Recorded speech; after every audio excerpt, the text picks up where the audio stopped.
I'm Jean-Marie Guéhenno, the director of the Kent Global Leadership Program on Conflict Resolution. And this event is co-hosted by the Kent program.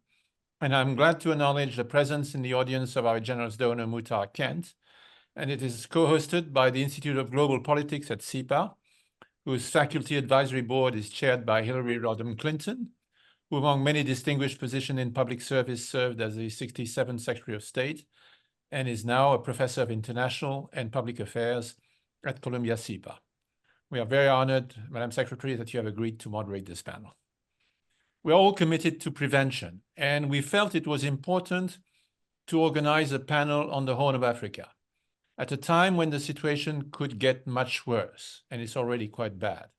The Horn is the seat of some of the worst humanitarian crises of this century, and yet they're among the most underreported crises. To address the many issues of the Horn and discuss what can be done, we have a truly stellar panel. Alex DeWaal, Executive Director of the World Peace Foundation, the foremost expert on the Horn, and also a practitioner who has been engaged in several crucial negotiations.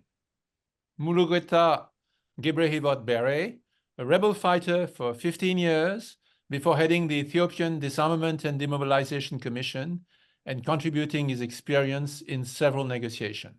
Also a scholar, founding director of the Institute for Peace and Security Studies in Addis Ababa, and now program director at the World Peace Foundation. Meskerem Geset, a prominent human rights lawyer who has made her life's mission to defend the rights of women. She has been a high court judge in Ethiopia, and she has served as an expert for various UN institutions. I would like now to turn to Secretary Clinton to get us started. Thank you very much, Jean-Marie, and thanks to all of our panelists. And I hope that everyone will be able to join because we want to hear their perspectives and recommendations.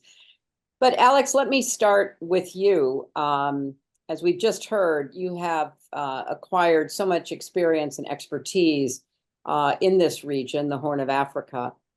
And once again, it stands on the precipice of a major famine in which some 90 million people are in danger of starvation. How did we get to this point, and what can we begin to do to try to work ourselves out of it and provide much needed support for the people there? So thank you, Madam Secretary. Thank you, Jean-Marie. And it was 40 years ago that I first went to Sudan to actually study the famine that was unfolding in Darfur then. And sadly, what we're seeing today is a catastrophe on an even greater scale than that of 40 years ago. So let me make just 4 brief points about it. The first is that all famines are man-made and gendered language deliberate. There may be background conditions that mean a population is vulnerable, but every famine in the last 100 years has been triggered by political or military decision. That's either deliberate starvation or reckless indifference to human life. The second point is that we have different metrics for measuring famine. There's the intensity scale, which is the one that these colored maps that many of us will be familiar with. And Gaza is the most intense famine that we have now. We have duration. We have long crises like in Yemen, in South Sudan, in Democratic Republic of Congo. But Sudan currently is the biggest by magnitude. And the Horn of Africa, as you mentioned, 90 million people, threatens the biggest mass mortality event in more than a generation. Now, what's unique about this crisis, this is my third point, is that we've never before had a situation in which all the countries of this region are in this kind of crisis at the same time. So in the past, if we had a humanitarian emergency in South Sudan, people would move from there to northern Sudan or to neighboring countries. If we had a crisis in Darfur, they could move to Chad or to Khartoum. In the 1984 famine in Ethiopia, people, including from Tigray, for example, and the people with whom Mulugeta was serving at the time, many of them moved to Sudan as refugees. Those things are not possible when all the region is in crisis. And Egypt is not in a position, for reasons that we don't need to go into, to take many millions of refugees. So what is to be done? Well, immediately relief at scale. And until a few days ago, the situation was that humanitarian budgets in the world were actually being cut. The World Food Programme and others were laying off staff. Fortunately, now USAID has more funds. But the existing system is very clunky. It is slow to respond. It's not very efficient, but it's the only one that we have. But we also need to be much more creative in using local humanitarian mechanisms. Let's say cash transfers, local relief committees in Sudan, local communities, NGOs in Tigray or in Somalia or wherever. But the immediate response also needs to be informed, I believe, by an effort to address the political and economic causes of this crisis. It didn't happen overnight. We need to call out the men, I repeat, men who made this famine or these famines and their sponsors. And we need, as we go into the mechanisms for humanitarian response, to look at the economic breakdown that preceded this. So Sudan, for example, is going to need an enormous bailout package. Ethiopia is going to need some quite fundamental economic restructuring. South Sudan also needs some a lot of intense attention to the structure of its economy, especially as it is losing its last oil revenues with the pipeline now being shut. Let me leave it at that. Unfortunately, there are many, many more aspects to this dismal scenario that we could go into. Well, that's a very grim stage-setting description, Alex, but thank you for giving us that. And Jean-Marie, the Horn of Africa once had a very robust peacekeeping effort, with about 40% of the world's peacekeepers stationed there. Today, we don't see that kind of effort. The efforts that are underway seem anemic and certainly inadequate, given the danger from war and famine. How did we get to where we are with the withdrawal of attention, of resources, of peacekeepers, and how can that be reversed? Well, Madam Secretary, when I was in charge of peacekeeping, the situation in the Security Council was very different from what it is now. I remember all the difficulties we had in deploying in Darfur, for instance. But I also remember a meeting in Addis Ababa, actually, with Kofi Annan, with the Chinese, where the Chinese did weigh on the Sudanese to convince them to accept what was then decided a hybrid mission. Today, I don't think we have that kind of cooperation in the Security Council. And so in a way, the region is a victim of geopolitics at the moment, where every country is looked at through the prism of the geopolitical competition. Ethiopia has connections with the West. It also has strong connections with China. And every country is looking at how it's going to position itself, and to have a significant deployment of peacekeepers, to have significant international intervention, that would require the P5 at the table of the Security Council to agree. And sadly, I think at the moment that's not in the cards.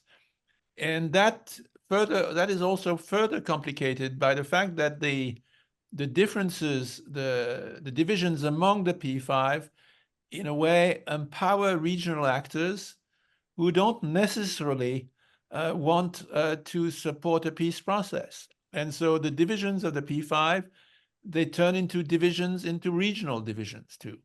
And we see it certainly in the Horn, where you have a different perspective from different African countries, where you also have countries from the Gulf, which all have their specific interests. And so that makes the situation incredibly more complicated and I would say more fragmented. And so we are indeed a long way from the time when we could deploy significant numbers of peacekeepers to calm down the situation. Well, you know, as with many crises like this, the burden is disproportionately borne by women and children, and this is no exception. And Meskerem, I want to ask you how human rights in the region is faring during this time of great turmoil. And we have all heard the horrific stories about how violence against women has been used as a weapon of war.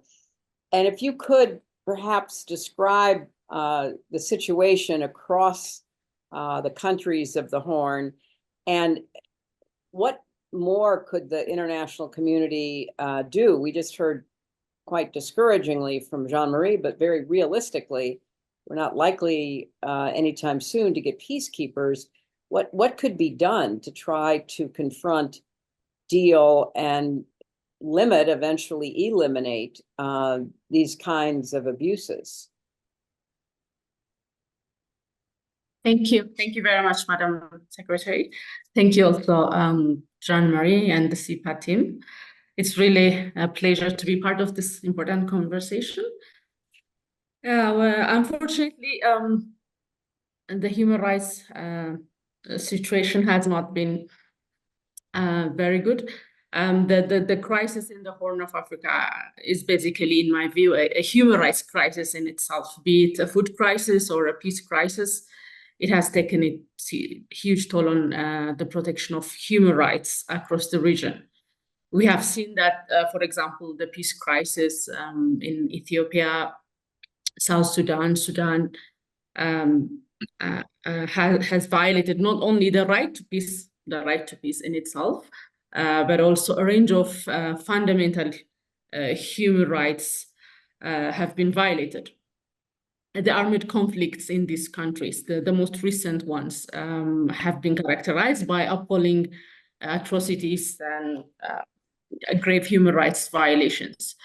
For example, the right to life has been greatly violated both by state and non-state actors.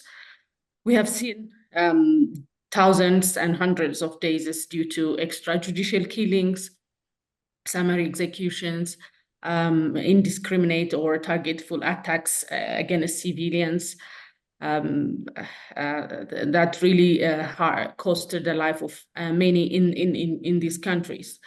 Not only because of disease and killings, but also because of lack of access to food or the violation of the right to food. The right to life has also been at a greater risk more than ever now. And then this has been also accompanied by lack of humanitarian access in many parts of these conflict-affected areas. And another scenario, and then a very disturbing scenario is the increasing number of internally displaced people because of conflict. We have now seen that conflict-induced displacements have been increasing in Ethiopia and Sudan, South Sudan. And this has relation to many of the human rights protection issues, be it from the right to food, the right to life, education, health, access to basic services, including access to justice. On the other hand, we have seen also mass arrests, arbitrary arrests, and also attacks against human rights defenders, journalists, and opposition groups, which also leads to the issue of freedom of association, freedom of assembly, and the freedom of expression, which shrank, which is also a demonstration of the shrinking civic space that now we have seen journalists, human rights defenders, and activists have been constantly targeted, harassed, and arrested. So all in all, I mean, there has been a widespread violation of international human rights law. I mean, the list is long, and I'm not gonna go to all these details. And in all this, of course, women and girls have been disproportionately affected.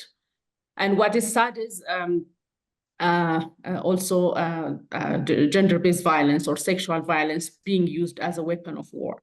In addition to the sufferings that women and girls take as part of the population, from extrajudicial killing to the lack of food and the others that I mentioned, they have been targeted as a weapon of war by the use of sexual violence.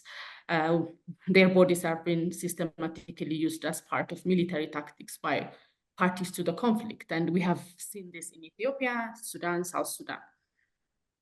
We have various horrific reports from the UN, NGOs, and also national institutions that document the testimonies of survivors. And as you can imagine, these reports do not even represent the scale of the crime. They are just only the tip of the iceberg. And I've actually, this has been one of the issues I've constantly dealt in the past 3 years as part of my global mandate in the UN, and also as part of my national role in Ethiopia as in Ethiopian Human Rights Commission. So in Ethiopia, sexual violence has been used in the armed conflicts that affected the northern part in Tigray, Amhara, Afar. And often these forms of sexual violence have been ethnically targeted and also grave and systemic.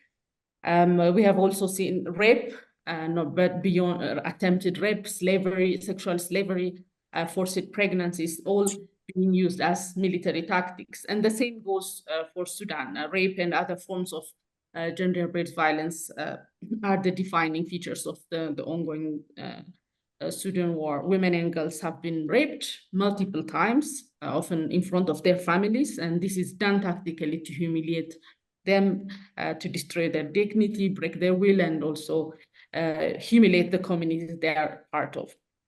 The recent report concerning South Sudan, also from the UN Commission on Human Rights Situation in South Sudan, also indicated widespread rape has been perpetrated by all parties to the conflict across the country, and this is often as a tool of war.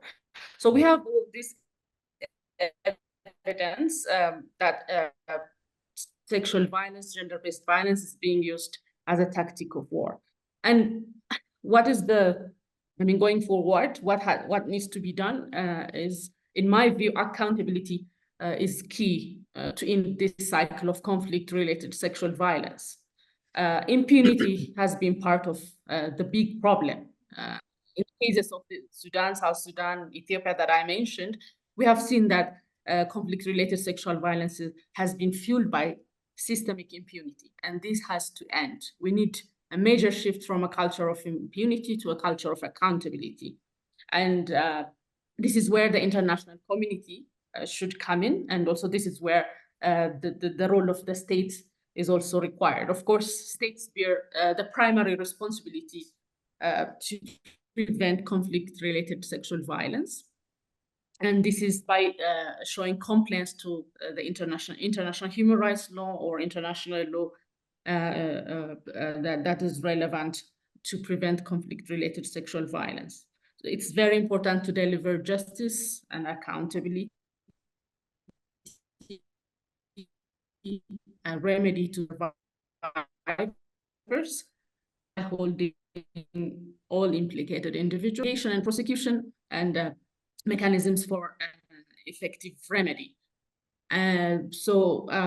Yes, at national level, political will is very important, and legal, institutional, political, economic, all these arrangements are very important in order for accountability mechanisms to work. And this is also the role of the international community to strengthen, to support these processes. Even international pressure to resolve political will, as well as to strengthen these mechanisms, is very important in my view. Thank you very much, Meskerem. And Mulugeta, welcome to the webinar. We're delighted you are with us. And I wanted to ask you to give us your assessment about what hope is there for reconciliation in Ethiopia after the Tigray War. Is Ethiopia likely to stay unified within its borders? What are the steps that the international community might pursue in order to, move the government and move the constituent groups across the country toward real reconciliation moving forward? Thank you very much, Madam Secretary, and thank you very much, Jean-Marie, for inviting me to this session.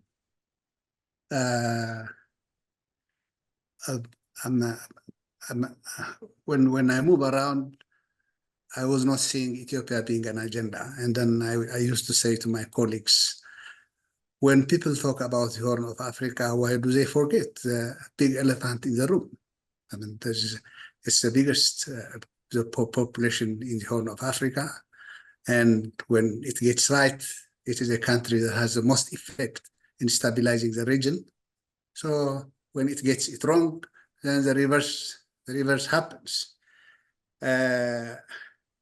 So thank you very much for picking this topic for today's discussion. However, there is a prior thing that we need to talk about before coming to assess whether the country can continue united or divided. The point is, whether united or divided, would Ethiopians survive this crisis? The Tigray War has taken approximately 1 million lives. The war is continuing in the Amhara. Nobody is accounting for the amount of death and destruction that's happening. It's continuing in Oromia. There are so many things that are happening in Ethiopia. According to international humanitarian organizations, right now, approximately 30 million Ethiopians are in need of emergency food assistance, level 4 and level 5, until November, the next harvest time. How many of them would die? We all know the deficiencies in the supply of humanitarian assistance on the ground. In most parts of Tigray, the killing has stopped as a result of the Pretoria Agreement, though something like 1/3 of Tigray is still continuously engaged in violence. But would a similar thing come to the Amhara region, to the Oromia region? There were attempts in Arusha with Ola, which didn't work. There is no attempt at all in Amhara. These are the most populations in Ethiopia, and it's continuing. The havoc is continuing. And there is a very recent fear whether the Tigray War is going to reignite or the peace is going to stabilize there. As I said it earlier, something like 30% of Tigray is still under occupation. And over 200,000 combatants, Tigrayan combatants armed, are waiting for 2 reasons. Number one, the condition for their demobilization was the release of these areas to the administrative boundary of Tigray. Number 2, the condition for their demobilization was with proper reintegration support on the ground. None of them are around the corners. And there is a tension between Tigray and the federal government. The federal government wanted to engage Tigray in its war in Amhara. Tigray refused. It just said, we have our own wounds to heal. We just want to implement the Pretoria Agreement and move thereafter. And I think it's moving. There are little movements that we're hearing these days, but they still do not make us confident that war is not reversing back in Tigray. And there are tensions with all the neighboring countries. And we all know what has happened between Ethiopia and Somaliland. This MOU that would allow Ethiopia to get a naval base in Somaliland in an exchange to its recognition as an independent country, which has brought a diplomatic rows with Mogadishu. Mogadishu has closed the Ethiopian embassy, it has withdrawn its ambassador. There is no talks, there are no real initiatives on the ground. There are similar exchanges with Sudanese armed forces. The Sudanese armed forces have openly came and said Ethiopia is facilitating the assistance of the United Arab Emirates to the RSF, and it's fighting behind the RSF to its destabilization. There are also similar talks between Eritrea after they jointly managed the Tigray War. At the end of the Tigray War, they just departed, and there are tough words of exchange between the capitals. Would this bring another war? So would the region, would the people of Ethiopia, whether divided or united, survive this crisis? That's a major question that we all are struggling with. And we have been all feeling that Ethiopia is a sort of an eternal country. It's a country with a very long history, stable, so no matter what happens, nothing would happen. This is a type of understanding that we Ethiopians had about ourselves, about our country. And this is more or less shared by several international actors at the same time. But that's not the whole truth. Now, the current Ethiopia came together on the second half of the 19th century. It used to be limited to the northern part of Abyssinia land. The southern part of Ethiopia has never been part of Ethiopia during those times. Before that, even the main heart of Ethiopia, the northern highlands of Ethiopia, for over 200 years was divided during the era of the princes by the rule of princes. It's only at the start of the second half of the 19th century that it started getting its current shape. And we all know that during the military regime of the past 30 years, Ethiopia was on the verge of collapse. I mean, it had the highest number of liberation movements in Africa. Every community, every little entity had its own liberation fronts. It is this constitution that the EPRDF brought that allowed these minorities to bracket their agendas for separation, for separation, and therefore it's just there. The issue is there, and now we see divisions along parochial agendas all over, and the demand is not for more unity. The demand is for further decentralization. That's the kind of demand that we see. So if and when a genuine national dialogue is created, an all-inclusive national dialogue is included, there is a possibility for this country to survive, to continue to survive together, of course, with more decentralization, not less, but more decentralization. And then whatever happens in the process would happen. But currently, we don't have such an initiative on the ground. The government talks about national dialogue, national reconciliation. It's sort of instrumental for it. It's not genuine. It's not inclusive. All the major opposition, leave alone those who raised arms, even those who are sitting in Addis Ababa, the major substantive opposition groups have declined. They have said this is not genuine. This is not something that we are going to participate. So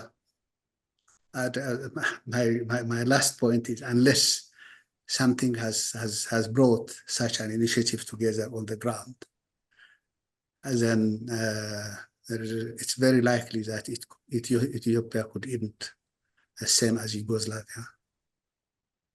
Let me stop it here. I wanted to ask you as a follow-up, and then I want to ask Alex and Jean-Marie as well.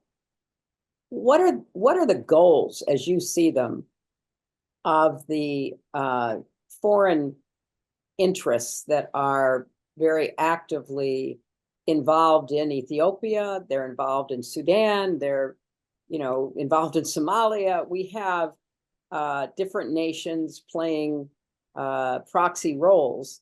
What is their objective in pursuing the divisive both military actions and political actions that we see on the ground?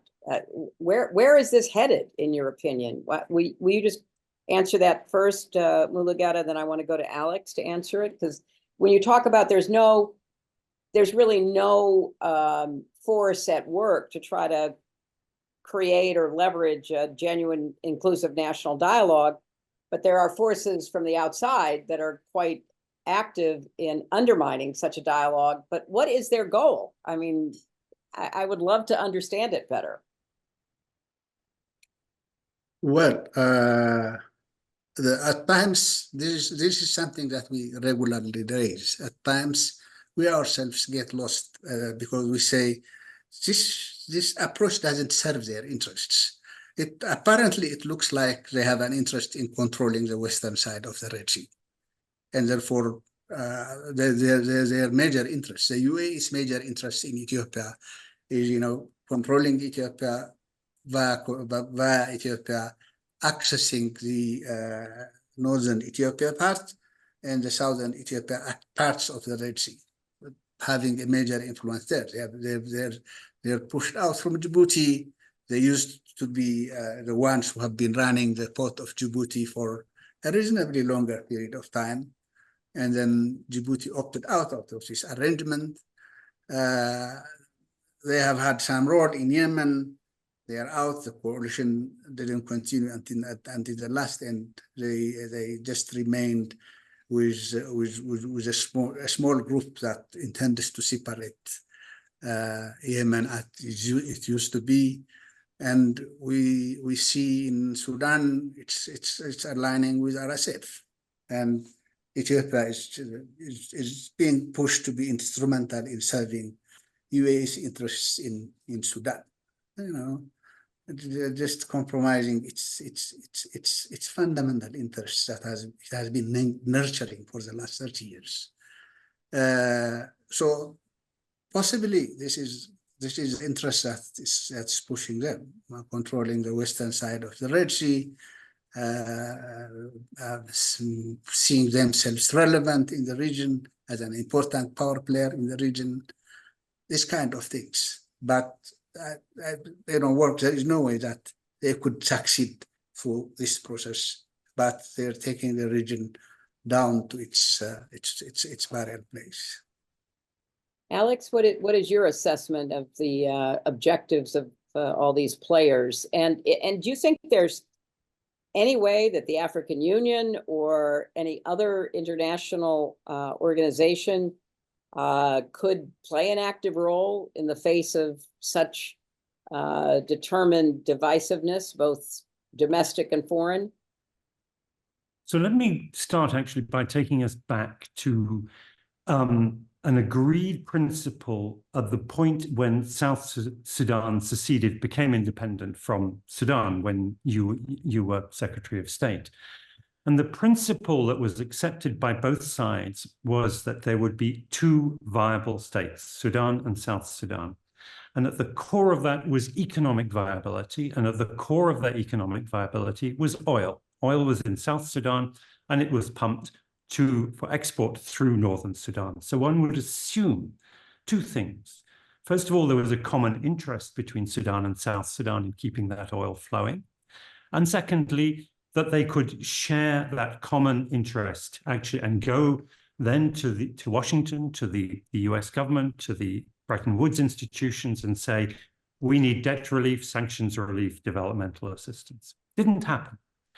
And you will recall, Madam Secretary, on your visit to Juba in August of 2012, you had to implore South Sudanese President Salva Kiir to agree to terms to switch the oil back on. And if I may recall your words from your book, you said a percentage of something is better than a bigger percentage of nothing. And what this points to is the tendency of the leadership in this region, and I mentioned Salva Kiir, but the propensity is throughout, looking for short-term tactical gain vis-a-vis the other, rather than the strategic necessity of state viability through cooperation. The other thing that was important about that particular incident when you visited Juba was we had the United States, you and the late Princeton Lyman, now remarkable special envoy, the United Nations, the African Union, the League of Arab States, all in alignment, even China in alignment, as Jean-Marie was mentioning. That has now gone. And what we have is an African Union that sadly, which should be the hub of this, should be making its institutions, its work according to its principles, which has become a little transactional player like everybody else. And without that hub, then the vultures circle. And so we have every player. The Russians are interested in the gold and in ports on the Red Sea. The Emiratis and the Saudis have their rivalry. The Turks want a stake in it, and there's nobody holding the ring. And the United States does not have the influence that it used to. And it has become a free for all. And in that free for all, the weaker players that are the African countries of the Horn of Africa are sadly being trampled. And I don't see any single power being able to impose an agenda. There was a time when, even though Sudan was so hostile to the United States, your word was sufficient for the Sudanese government to allow peacekeepers into the area of Abyei. They would take you at your word because they trusted you and you were powerful. I'm not sure that would be the case for your successor today. So it needs to be a much more carefully constructed multilateral system that brings back peace and security to the region. That's a very helpful overview, Alex. I obviously remember that extremely well and share the deep disappointment that the peace didn't hold and the economically mutual agreements didn't hold. And I think your analogy of the vultures circling is sadly all too true. But I want to ask Jean-Marie, if the UN Security Council is not up to the job for all the reasons you rightly alluded to, if the African Union is not up to the job, is there any opportunity led by the US or the EU, I don't know who, to try, or the Arab League, which, as Alex said, played a constructive role in 2012 when we were celebrating the birth of the South Sudanese nation. Is there any creative ideas about using those nations who have this pecuniary, political, military interest? Maybe the Russians not so much, but the UAE, the Saudis, the Turks, maybe even the Chinese, in some kind of coalition to try to end the fighting and to figure out what are the economic rewards. I mean, how could we structure an economic compact that would first and foremost benefit the people of Ethiopia, of Sudan, of Somalia, they're Eritrea. They're the ones who are being most damaged by this ongoing conflict. Any ideas at all, Jean-Marie, about what could possibly be invented if it doesn't exist that might get everybody in a room to try to figure this out? Because as it stands now, we know that the gold keeps leaving Sudan. It's certainly is being exported for the benefit of mercenaries and most likely Russia and others. The oil is kind of, the pipeline is shut. The oil is not producing the kind of returns it should. Is there any ideas that we might float that could be of any use? Well, that's a tough question. I believe that at the moment, most of the countries that matter are distracted or focused on other issues. When you look at the Europeans, of course, Ukraine is the top issue. We see the Middle East crisis, which also focuses the attention. And in that context, a major crisis like the Horn gets, so to speak, crowded out. So how to prevent that? I think a lot will depend on whether we can build some measure of common ground with China. Maybe I'm an optimist. Maybe I think too much of different times.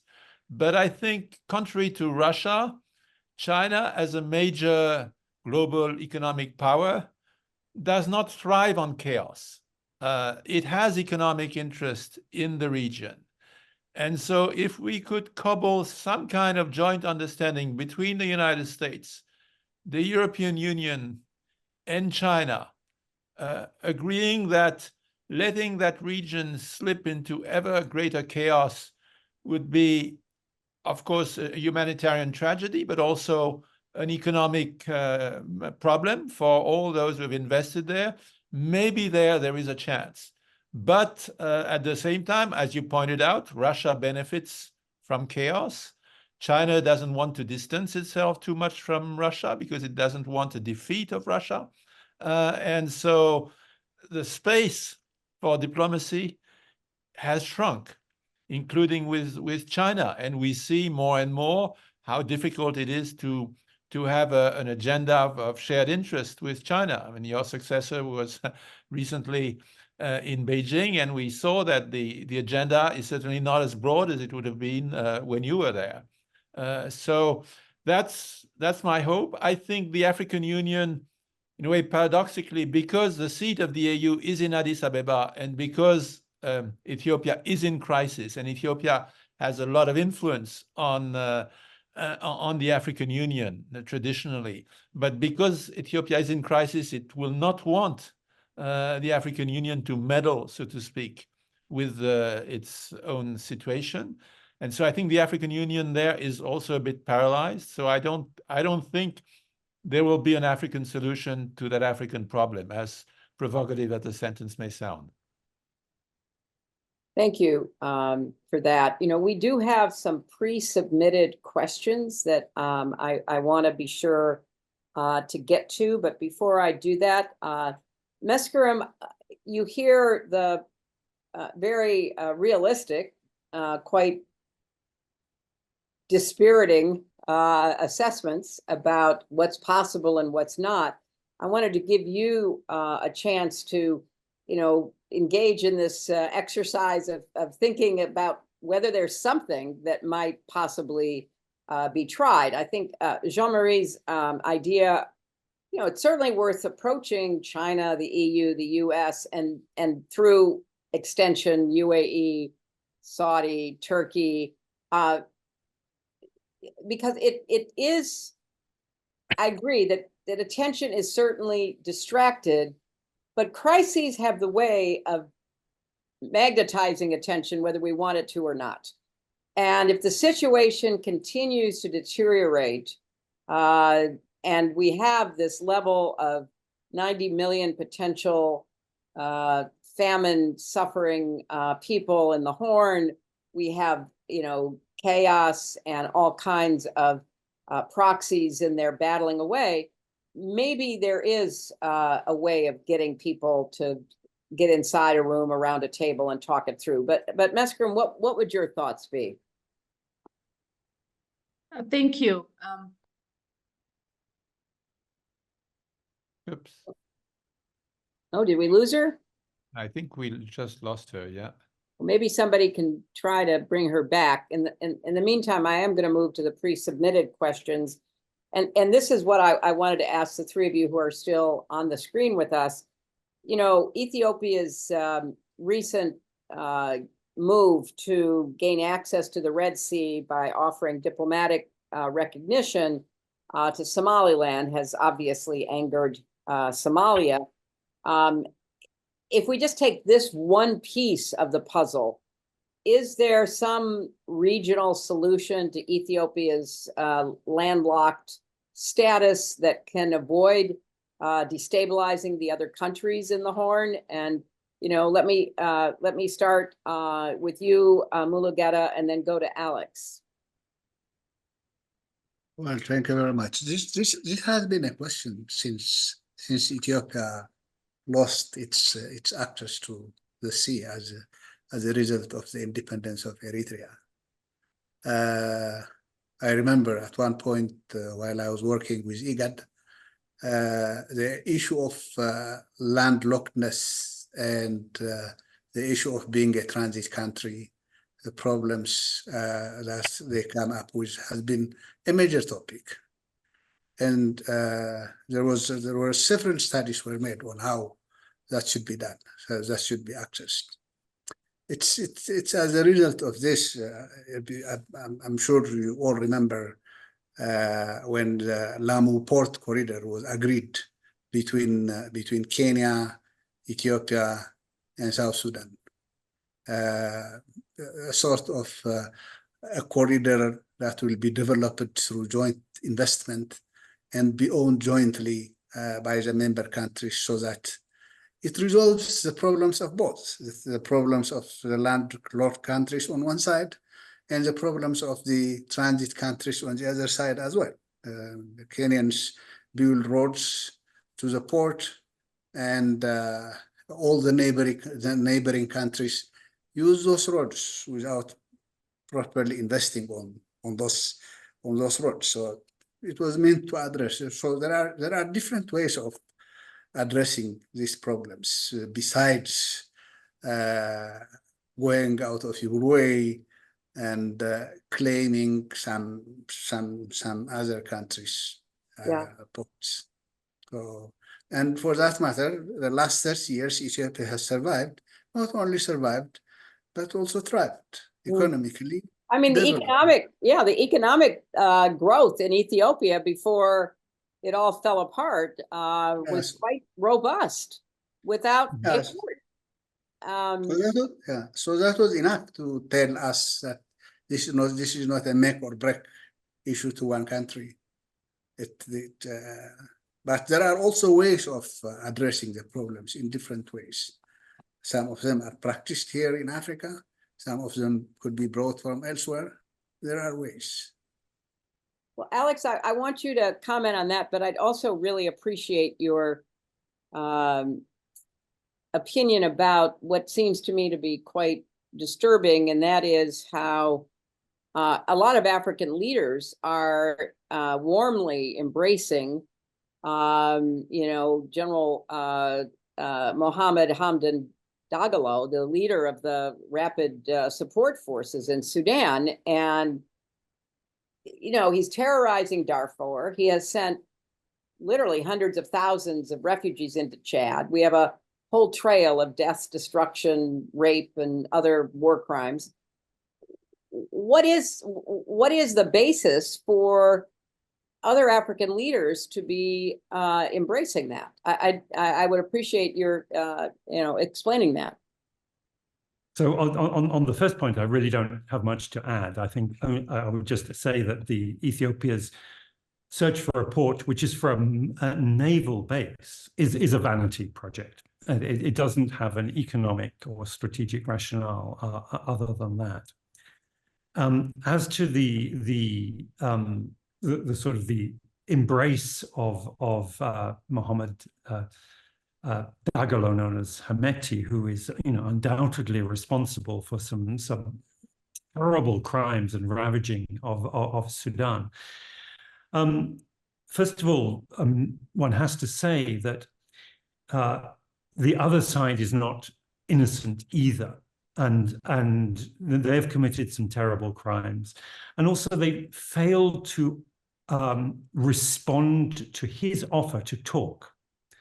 The government of Sudan, so-called, repeatedly turned down that offer. So it did create the space for him.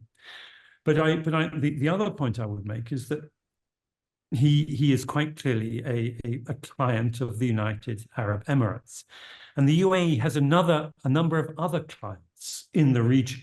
It has invested a lot of money in amongst others, in Chad and in Ethiopia. And therefore, he has a group of friends who are also the clients of the same Gulf power. And I think this is really a really unfortunate development, and Africa needs to reassert its norms and principles on Sudan and indeed elsewhere in order to keep recognition of such people in check. I wanted to follow up on that situation by going back to you, Jean-Marie, and post 2025. The AU forces will withdraw or scale down in Somalia unless there is some effort made to extend their mandate there. Based on your long experience, how does that impact not just Somalia but the entire region of the Horn? If Somalia doesn't have that kind of check on a potential return to, fuller scale conflict.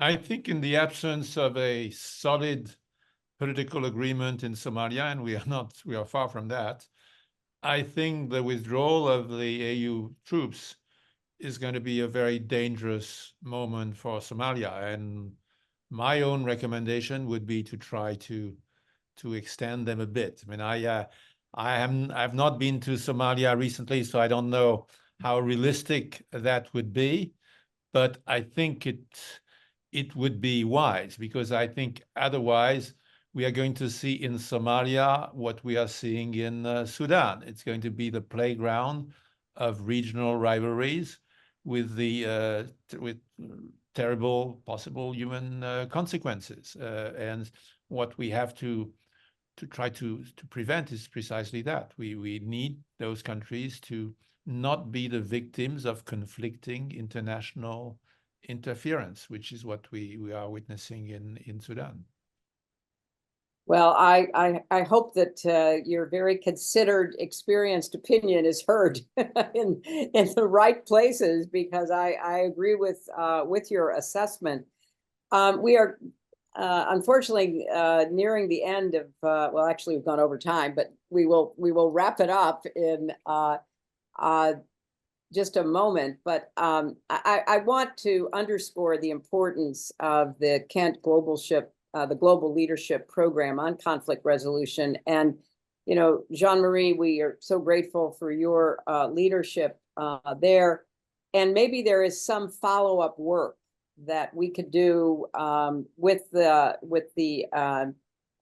program, with SIPA, with IGP, to at least get these ideas, suggestions, approaches into some format that could be shared more widely than is possible on the webinar, and at least test out some of these approaches with some of the players that matter most. And so to conclude, I just would quickly ask each of you to perhaps, share your last thoughts about steps that we could take coming out of this webinar, any practical additional ideas on top of the ones we've discussed that Jean-Marie and all of us could follow up on. So let me start with you, Mulugeta. Thank you very much. Well, my thought is the critical node in the region is Ethiopia. I mean, anything we do in Ethiopia is not limited to Ethiopia. It affects the whole region. So that's the priorities that should come. Say, for example, the AMISOM, the issue of AMISOM that you've been raising. If the current standoff continues, and then if the Somali government asks the Ethiopian contingent to go out, to leave its country, then AMISOM wouldn't be there. And for that matter, Ethiopia is not contributing only to through those forces that the contingent that it assigned to AMISOM. There is also an Ethiopian contingent that controls the borders of Ethiopia, including Somalia. The Ethiopian borders of Somalia are controlled by them. So my point is, the world should focus on Ethiopia. Ethiopia is a critical node in whatever is happening in the region. So if it does all the investment required to make Ethiopia right, then through it there would be a perfect entry to all the neighboring regions, I guess. And that's a very interesting idea that we should follow up on, about using this Ethiopian presence on the borders in Somalia in a way to try to engage on that matter and then try to go from there. That's a very, very helpful suggestion. Thank you. Alex? So, like it or not, the route to peace and stability in Sudan and the wider Horn runs through the Middle East. And many of us are uncomfortable with that, but it is a brute fact. So I think we do need to have a forum that allows us to engage with and understand more fully the strategic objectives of the Saudis, the Emiratis, the Qatars, the Turks, and others. Alex, have you had any conversations with representatives of any of those countries? I have tried. I've not got very far, but it's something that I'm pushing on. I agree completely with you, trying to get them engaged. And finally, final word, Jean-Marie, and how best can we work with you at the program? And we're so delighted Mukhtar Kent is viewing this webinar. We thank him for his very generous support of the program and the whole goal of conflict resolution. So the final word to you, Jean-Marie, how can we support you, the program, and maybe follow up on some of these ideas? Well, I think it's clear from all we have discussed during this hour that none of those countries will save itself alone. It has to be a more comprehensive approach. And what Alex was saying on the Middle East is, of course, essential.